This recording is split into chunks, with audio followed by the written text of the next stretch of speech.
Então, pessoal, a gente agora vai continuar a nossa conversa falando sobre as enzimas, né, que são uma importante classe das proteínas, ok? Bem, primeiramente, o que são enzimas? Enzimas são catalisadores biológicos, tudo bem? São moléculas orgânicas capazes de catalisar uma reação. Ah, Bruno, e o que é catalisar uma reação? Catalisar uma reação é fazer com que ela aconteça de forma mais rápida. Então, são moléculas muito importantes no organismo que elas não fazem reações acontecer, elas iriam acontecer de qualquer forma, mas elas fazem com que elas aconteçam num tempo bom, num tempo hábil, bem? É coerente com o tempo de vida biológico.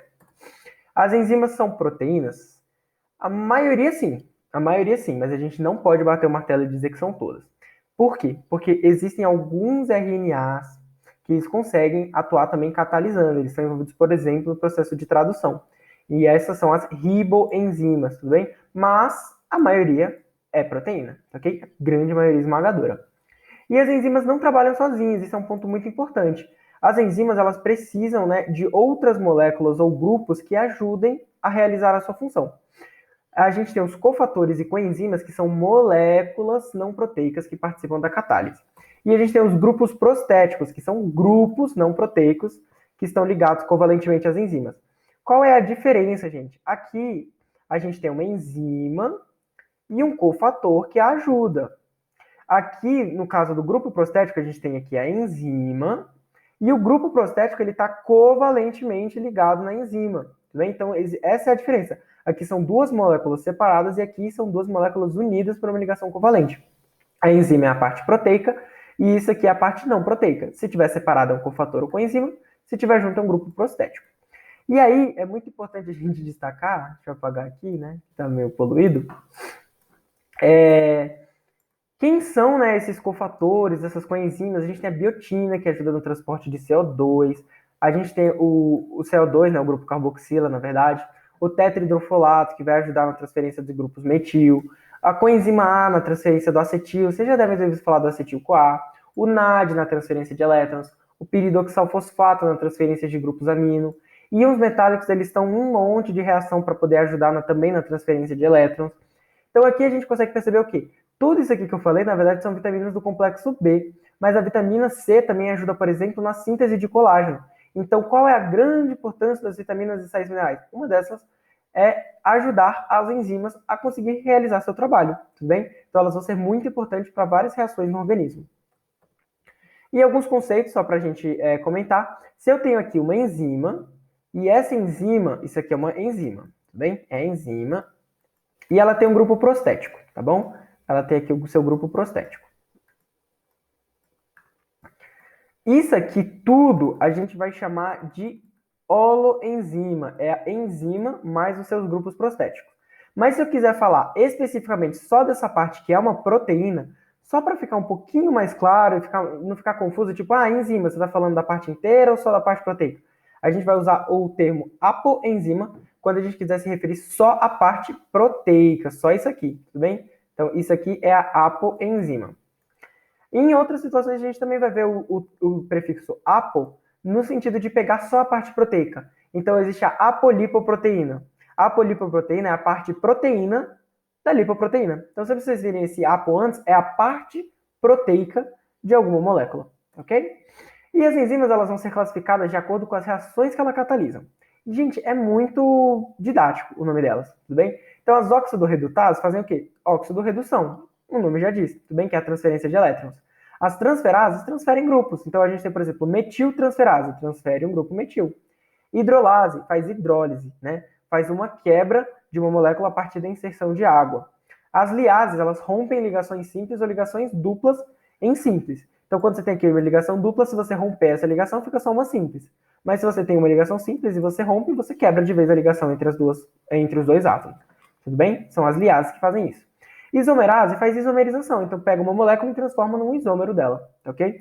Por exemplo, tem uma enzima que vai transformar a glicose 6-fosfato em glicose 1-fosfato. Só trocou a ordem do grupo fosfato, mas continua com a mesma fórmula, são isômeros, ok?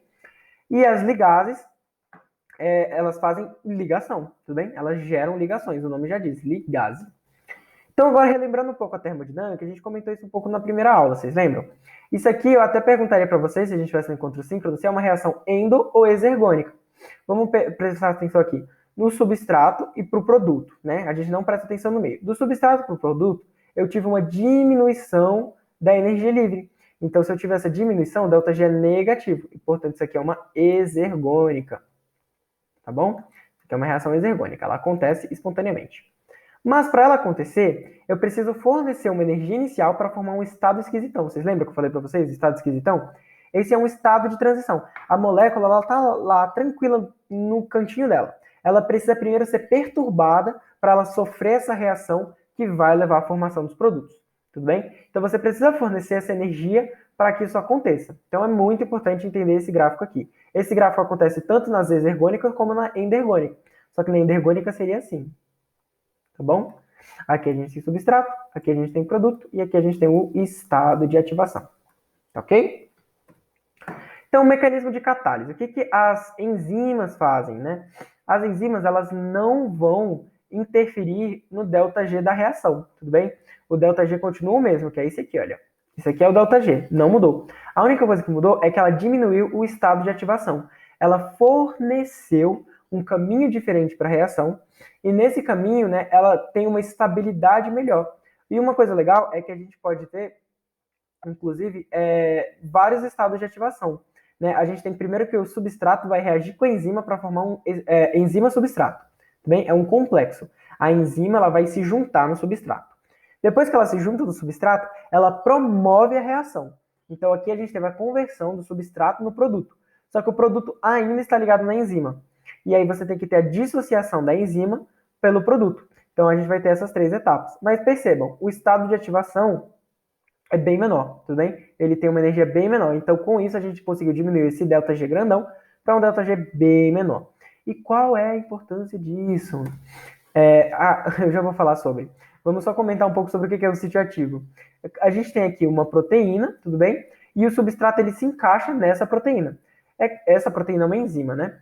Nessa enzima, a gente tem um monte de porções aqui que vão ser responsáveis por conseguir gerar o ambiente, gerar as ligações necessárias para que a reação aconteça. Mas existe uma parte da enzima em que o substrato se liga. É uma parte que vai servir como encaixe para o substrato entrar. Essa partezinha é o sítio ativo, tudo bem? E aí, falando um pouco sobre o modelo da chave fechadura, né, é que a gente pensava o seguinte, que a enzima ela tinha um encaixe perfeito para o substrato. Então, o substrato conseguiria encaixar direitinho na enzima, isso favoreceria, né, um encaixe, e aí ele sofreria a reação. Né? Aqui, sem a enzima, só para a gente comentar um pouco, a gente tem aqui o substrato, que é uma barra, e a gente quer quebrar a barra em 2 pedaços. Isso pode acontecer, tudo bem? Há um aumento da entropia, é um processo favorável. Mas você precisa colocar uma força para que isso aconteça. Tem que ter um estado de ativação. Qual é o estado de ativação? Você pegar a barra e quebrar. Se você não fizer isso aqui, antes de fazer isso aqui, ela não vai quebrar espontaneamente. Então tem esse estado de ativação que precisa ser alcançado. Tudo bem? Então esse aqui é o estado de ativação, substrato, produto. A enzima, o que acontece? Se a enzima encaixar perfeitamente no substrato, elas vão formar um composto com uma energia tão baixa que é uma energia menor que a do produto. Então a enzima não vai querer se separar do substrato para virar o produto, porque não vai ser energeticamente favorável. Vai ser mais favorável ficar enzima e substrato. E isso não é o que a gente quer, tudo bem? Deixa eu tirar meu rosto aqui da frente. Beleza. Então, o que a gente tem que é o modelo da chave fechadura de verdade? A enzima, na verdade, ela é complementar ao estado de ativação. Então, quando o substrato ele entra na enzima, ele vai ser favorecido a sofrer o estado de transição, a sofrer essa modificação para o estado de transição. Por quê? Porque a enzima tem uma grande afinidade pelo estado de transição. Então, formar o estado de transição vai ser energeticamente favorável. E com isso você diminui a energia necessária para que a reação aconteça. Tudo bem? Então, percebam aqui.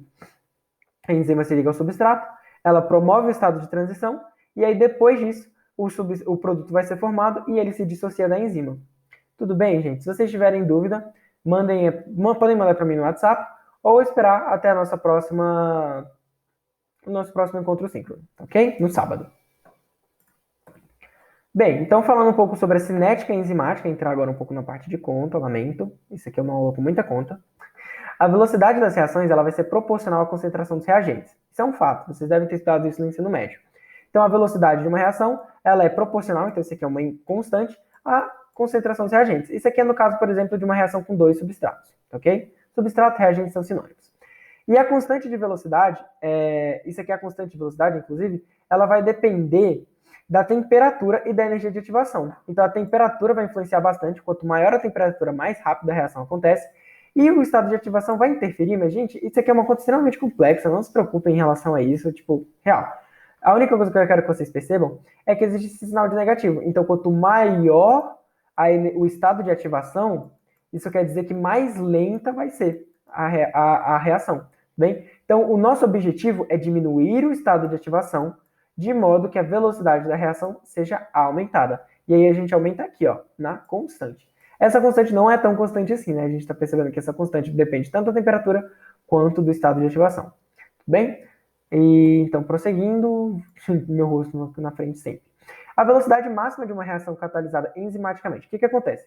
Quando você vai aumentando a quantidade de substrato, né, a concentração de substrato, a velocidade vai aumentando, aumentando, aumentando. Só que chega num ponto que ela não aumenta mais. Por que ela não aumenta mais? Porque para cada substrato eu tenho uma enzima, certo? Só que chega um momento em que eu tenho tanto substrato que não tem mais enzimas disponíveis para serem utilizadas, tá ok? E também a gente percebe que quanto mais eu aumento o substrato, mais difícil é aumentar a velocidade. Por quê? Porque conforme eu vou usando as enzimas, fica mais difícil do substrato conseguir achar alguma enzima que esteja disponível. Então, conforme eu aumento a concentração de substrato, a velocidade aumenta, né? A velocidade inicial, principalmente, que a gente está falando.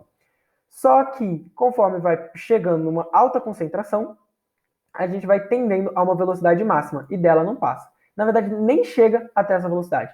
Ela é só um limite que chegaria se o substrato fosse infinito, tá ok? E aí aqui eu quero que vocês definam, quero definir para vocês uma constante muito importante, né, que é a constante de Michaelis-Menten, é a Km. Ela vai ser a concentração de substrato tal que a velocidade inicial é metade da velocidade máxima. Ai, que complexo. Mas é isso, gente. É a concentração de substrato em que eu tenho que a velocidade inicial é metade do máximo. Bem, isso vai dizer várias coisas legais pra gente depois que a gente estiver fazendo algumas contas, tá ok? Então, tirando meu rosto na frente de novo, a variação de concentração de produto com o tempo. Bem, a gente estava falando da velocidade inicial, agora a gente está falando da concentração de produto. Então, a gente está vendo a reação acontecendo no tempo. Quanto mais substrato eu tenho, mais produto eu formo. Isso faz sentido. E uma coisa interessante é que quanto mais substrato eu tenho, mais rápido eu formo os produtos. Se vocês observarem essa linha aqui, eita, ficou bem torta. Essa linha aqui, ela mede a taxa de variação. O que é a taxa de variação de produto? É a velocidade com que eu estou produzindo o produto. É a velocidade da reação. Então, quanto mais substrato, maior vai ser a velocidade inicial, tudo bem? A velocidade inicial é que vai nos importar, tá bom? É essa velocidade aqui. A velocidade nesse ponto seria dada por essa variação aqui, tá ok? A velocidade nesse ponto por essa variação aqui. Ela não nos importa, a gente só está se importando mesmo com a velocidade inicial, que vocês podem perceber aqui, ó, que é uma reta. Ela depende linearmente do substrato. Então, a velocidade inicial, né, na verdade seria um V aqui, ela é diretamente proporcional à concentração de substrato, tá ok? Bem, então eu vou deixar para a próxima aula para a gente fazer as contas, tá bom, gente? Aí eu mando num próximo vídeo para não ficar muito grande.